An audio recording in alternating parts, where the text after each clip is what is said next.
अस्सलाम वालेकुम everyone, this is D3 exercise 10A और हम उसका क्वेश्चन नंबर 3 और पार्ट डी कर रहे हैं।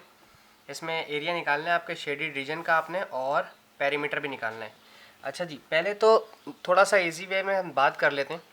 इस शेप को थोड़ा सा अंडरस्टैंड करते हैं कि ये स्क्वायर है, ठीक है ना। इन्होंने यहाँ राइट एंगल भी मेंशन किया हुआ है। अच्छा, स्क्वायर इस तरह से है कि ये सारी साइड्स बराबर हैं और ये 10 की है और यहाँ पर इन्होंने मेंशन नहीं किया हुआ, तो इसका मतलब ऑटोमेटिकली होता है कि ये स्क्वायर है। और अगर हम थोड़ा सा देखें तो ये साइड ये साइड ये साइड और ये साइड भी बराबर है, ये 3.5 की ये 3.5 की, तो इसका मतलब तो इसमें तो कोई शक नहीं होना चाहिए कि ये स्क्वायर है कि नहीं। अच्छा, अब हम बात करते हैं जब हमें एरिया निकालना है सिर्फ इस शेडेड रीजन का। तो अभी पिछली जो हमने क्वेश्चंस किए थे, हमने उसमें हमारे पास ये दोनों पॉइंट जुड़े हुए थे, ये पॉइंट्स जुड़े हुए थे सारे, ठीक है। तो सर्किल हमने इस्तेमाल किया था, यहाँ पर भी हम सर्किल का इस्तेमाल करेंगे। देखें, ये जो कर्व आ रहा है ये सर्किल का 1/4 है, ये सर्किल का 1/4 है, ये सर्किल का 1/4 है और ये सर्किल का 1/4 है। तो आपने क्या करना है, आपने सबसे पहले एरिया निकालना है रेक्टेंगल स्क्वायर का, ठीक है। तो आप क्या करेंगे, area of square minus area of circle, ठीक है ना, क्योंकि आपको पूरा ये जो स्क्वायर दिया हुआ है इसके एरिया में से ये साइड्स माइनस करनी है, जो बच जाएंगी रिमेनिंग वाली मेरी रिक्वायर्ड एरिया होगा। एरिया ऑफ स्क्वायर का फॉर्मूला होता है लेंथ स्क्वायर, यानी कि 10 का स्क्वायर करेंगे माइनस एरिया ऑफ सर्किल। अच्छा, आप देखें यहाँ पे 1/4 1/4 1/4 1/4 1 2 3 4 1/4 हैं, तो टोटल 4/4 मल्टीप्लाई में 1/4 1 बनता है, यानी कि टोटल 1 सर्किल आपके पास कंप्लीट हुआ है। मैंने कैसे अपनी बात की, आपके पास 4 जो हैं वो 1/4 हैं, ये 4 से डिवाइड हो तो अल्टीमेटली क्या बन गया, 1 सर्किल कंप्लीट बन गया। और सर्किल का जो एरिया होता है पाई आर स्क्वायर, ठीक है, सही है। लेंथ आपके पास दी हुई 10 का स्क्वायर ले लेते हैं माइनस पाई की वैल्यू होती है 22/7। अब आ गया रेडियस का मसला। रेडियस जो है वो दिया हुआ है 3.5, ये बराबर हैं सारे रेडियस आपस में एक दूसरे के, तो आपने रेडियस 3.5 लेना और इसका स्क्वायर भी निकालना है, ठीक है जी। यहाँ पर आ गया स्क्वायर, मैं इसका पहले कैलकुलेट कर लेता हूँ, दिस बिकम 100।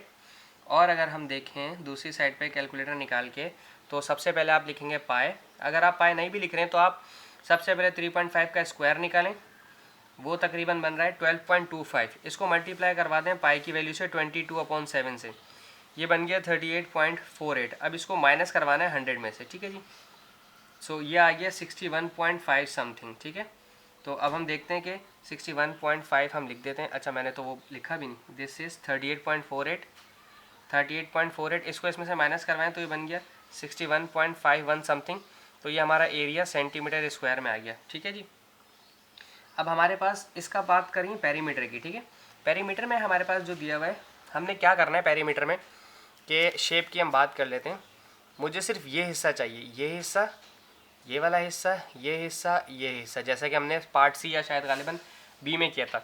लेकिन प्रॉब्लम ये है कि मुझे ये पार्ट भी चाहिए, ये जो ये छोटे छोटे से ये आपके पास बने हुए हैं ना, ये हिस्से भी चाहिए।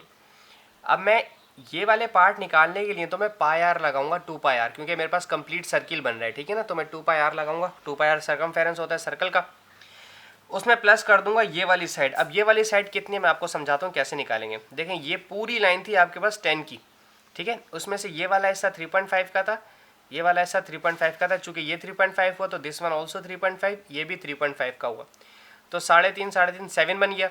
10 में से 7 गया तो ये जो हिस्सा ये 3 का है, यहाँ पर भी 3 है, ये भी 3 है, ये भी 3 है और ये भी 3 है। तो 1 2 3 4 12 हो गया आपके पास, ठीक है ना। ये जो ये साइड्स हैं ये 3 3 3 चारों मिलेंगे तो 12 बन जाएंगे। अब पहले हम निकाल लेते हैं पेरीमीटर, ठीक है।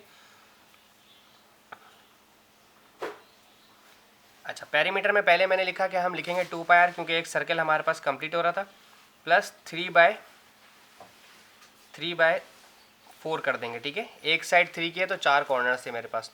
2 पाई की वैल्यू 22/7, रेडियस लेंगे 3.5 और इसे प्लस करवा देंगे 3 4 12 से, ठीक है। आप डायरेक्ट 12 भी लिख सकते थे यहाँ पर। अच्छा, हम लिखते हैं, इसको मल्टीप्लाई करवाते हैं। ये है 2 multiply by pi multiply by 3.5 21.99, तो 22 ही ले लेते हैं इसको। This is 22 + 12। वैसे एंड में राउंड ऑफ करना चाहिए हमें, ठीक है ना। तो बाकी पेरीमीटर आ गया, एंड में राउंड ऑफ करना चाहिए हमें, शुरू में राउंड ऑफ नहीं करना चाहिए, जैसे मैंने यहाँ राउंड ऑफ कर दिया, बिल्कुल एंड में करते हैं, तो वरना राउंड ऑफ होकर वैल्यू बहुत ज़्यादा बढ़ जाती है, तो बिल्कुल एंड में जाकर राउंड ऑफ करना होता है। बहरहाल ठीक है जी, थैंक यू सो मच, अल्लाह हाफिज़।